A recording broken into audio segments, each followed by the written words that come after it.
Alright, my name is Ethan Quinn, and my presentation today is going to be over how I think that baseball is exciting. Baseball is known in America as America's favorite pastime, and I think that people really enjoy coming and watching baseball games because of all the home runs and the possibilities, records that could be broke in a season. And like, for example, the home run race of 1998 between Mark McGwire and Sammy Sosa. It basically reignited the spark that a lot of baseball fans at the time had lost due to the 1994 player strike. And a little bit more about the 1994 player strike. It was when players and the managers couldn't reach an agreement on salary. So basically the players just didn't play, and the season was cut short for about 50 games or so. And for the first time in 90 years, there was no World Series. And one of the record holders for the most home runs in a season is Barry Bonds with 73. He's the current record holder.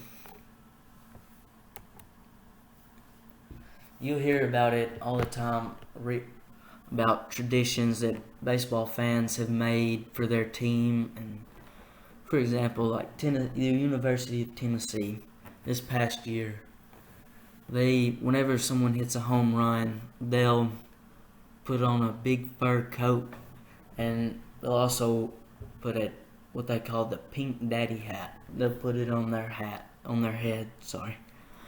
And one of the traditions at Riverside that we have is when someone hits a home run, the fans that are sitting in their cars on top of the hill, they'll honk their horns in excitement. And as the players running around the bases, the loudspeakers will play "You Dropped a Bomb on Me" by the Gap Band. And another tradition that I thought was pretty cool, that's really exciting, is from Ole Miss, the University of Mississippi in Oxford, Mississippi. What they do is that whenever a home run has been hit, as the ball goes over the fence, the students and the fans that are sitting in right field, they'll jump up and down in excitement, and they'll throw their drinks in the air, which most of their drinks are beer, so that's why they call it the beer shower. But they also play "You Dropped a Bomb on Me" by the Gap Band as well. And all these traditions are very exciting. It just makes people enjoy baseball. But it's not the only way that you can score runs, and that's why people enjoy watching it, because there's not just one way to score. Like, for example, a hitter can lay down a bunt when the defense isn't expecting it. Like, for example, we'll go, say the defensive team, they have a shift on. That's basically moving the infielders around to the hitter's strength. And so there could be a big old hole down the left field line because the third baseman is moved over. And the hitter will just lay down a bunt, and that's just an easy way to get on base. And once a runner is on base, they have the option to steal the base. But this is tricky because the pitcher has the ability to pick them off when, say, they're not expecting it. But to steal the base, they have to get a good lead, first of all. They have to get far enough off the base, and then they have to get a good jump when the pitcher picks his leg up to go home.